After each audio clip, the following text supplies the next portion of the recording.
China, kung isa kang korap na opisyal, matik death penalty ang bagsak mo. Sa Singapore naman, kahit minister ka pa, kung nagnakaw ka, ikukulong ka hanggang sa pagtanda mo at uubusin ang pera mo sa bangko. Samantalang sa United Kingdom naman, kahit CEO ka pa, yung multa na ipapataw sa'yo, unlimited. Ito ang mga bagay na ginagawa ng ibang bansa sa mga korap. Kaya naman ang tanong, kung kaya nila, bakit parang hindi natin magawa-gawa dito sa Pinas? Ayon sa isang article ng Rappler, ilang bansa ang gumagamit ng death penalty laban sa matinding korupsyon. Ang isang halimbawa ay yung nangyari sa China noon. Si Zhu Mayong, dating vice mayor ng Hangzhou, at Jiang Renji, dating vice mayor ng Suzhou, ay binitay matapos ma-reject ang kanilang mga apela. Ayon sa mga opisyal, si Zhu at Jiang ay nangulimbat at tumanggap ng suhol na halos 300 million yuan o katumbas ng 2.4 billion pesos. Sa Vietnam at Indonesia naman, may mga kasong death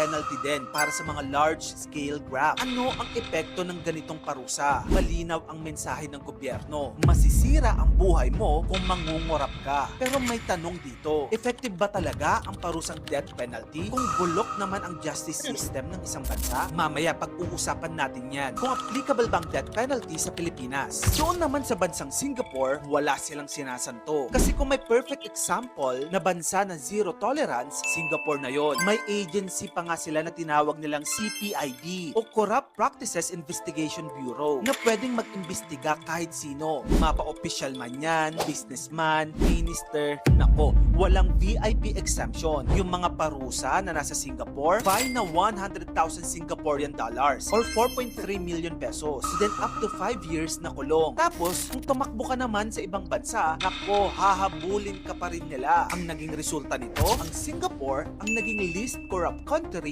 sa buong Asia. Sa UK naman, meron silang tinatawag na Bribery Act of 2010. Sobrang higpit nito. Up to 10 years in prison, unlimited fines sa tao at kumpanya. Ang naging resulta ng batas na ito, lahat ng multinational companies na may UK link, kailangan ng anti-bribery systems. Tapos, dapat yung negosyo mo transparent. Okay, gets.